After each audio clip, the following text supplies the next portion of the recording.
Job അധ്യായം 39. കാട്ടാടുകളുടെ പ്രസവകാലം നിനക്കറിയാമോ?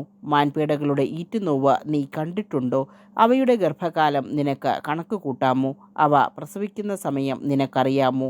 എപ്പോൾ അവ കുഞ്ഞുങ്ങളെ പ്രസവിക്കുകയും അവയുടെ നോവ് നിലയ്ക്കുകയും ചെയ്യുന്നു? അവയുടെ കുഞ്ഞുങ്ങൾ ബലപ്പെട്ട വിജനസ്ഥലത്ത് വളരുന്നു. അവ പിരിഞ്ഞു പോകുന്നു, മടങ്ങി വരുന്നില്ല. കാട്ടുകഴുതയെ അഴിച്ചുവിട്ടതാര്? അതിന് സ്വാതന്ത്ര്യം നൽകിയത് ആര്? ഞാനതിന് പുൽപ്പുറങ്ങൾ പാർപ്പിടവും ഉപ്പുഭൂമി വീടുമായി നൽകി. അത് പട്ടണത്തിലെ ആരവത്തെ നിന്ദിക്കുന്നു, മേയിക്കുന്നവൻ്റെ ഒച്ച കൂട്ടാക്കുന്നില്ല. മലനിരകളെ അത് മേച്ചിൽപ്പുറമാക്കുന്നു, പച്ചയായത് ഏതും അത് തേടുന്നു. കാട്ടുപോത്ത് നിന്നെ സേവിക്കുമോ? നിന്റെ തൊഴുത്തിൽ അത് രാത്രി കഴിച്ചുകൂട്ടുമോ? നിന്റെ ഉഴവുചാലിലേക്ക് അതിനെ കയറിട്ട് കൊണ്ടുപോകാമോ? അത് നിന്റെ പിന്നാലെ കട്ട നിരത്തുമോ?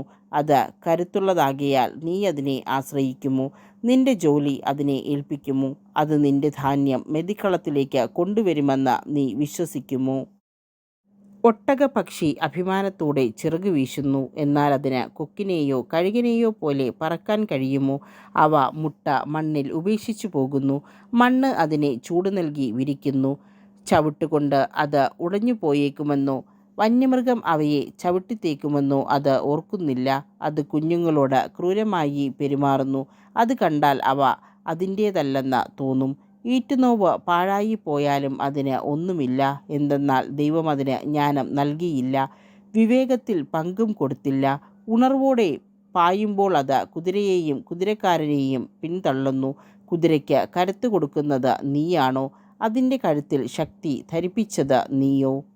അതിനെ വെട്ടുക്കിളിയെപ്പോലെ ചാടിക്കുന്നത് നീയോ? അതിൻ്റെ ശക്തിയേറിയ ചീറ്റൽ ഭയജനകമാണ്.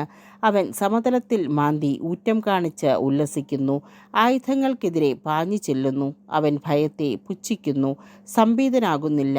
അവൻ വാളിൽ നിന്ന് പിന്തിരിഞ്ഞോടുന്നില്ല. അവൻ്റെ മേൽ ആവനാഴിയും മിന്നുന്ന കുന്തവും ശൂലവും കിലുകിലുങ്ങുന്നു. അവൻ ഉഗ്രതയും കോപവും പൂണ്ട് ദൂരം പിന്നിടുന്നു. കാഹളനാദം കേട്ടാൽ നിശ്ചലനായി നിൽക്കാൻ അവന് കഴിയുകയില്ല. കാഹളം കേൾക്കുമ്പോൾ അവൻ ഹേഷാരവം മുഴക്കുന്നു. അവൻ അകലെ നിന്നു തന്നെ യുദ്ധം മണത്തറിയുന്നു. സൈന്യാധിപന്മാരുടെ അട്ടഹാസവും ആജ്ഞാസ്വരവും തിരിച്ചറിയുന്നു. നിന്റെ ജ്ഞാനം കൊണ്ടാണോ പരുന്ത് ഉയരുകയും ചിറകുകൾ തെക്കോട്ട് വിടർത്തുകയും ചെയ്യുന്നത്? നിന്റെ കൽപ്പനയാലാണോ കഴുകൻ പറന്നുയരുകയും ഉയരത്തിൽ കൂടുകൂട്ടുകയും ചെയ്യുന്നത്? അത് പാറപ്പുറത്ത് ആർക്കും കയറാൻ പറ്റാത്ത പാറക്കൂട്ടങ്ങളുടെ തുഞ്ചത്ത് പാർക്കുന്നു. അവിടെ നിന്ന് അത് ഇര തിരയുന്നു.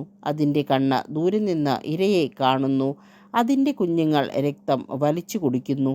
ശവമുള്ളിടത്ത് അവനും ഉണ്ട്.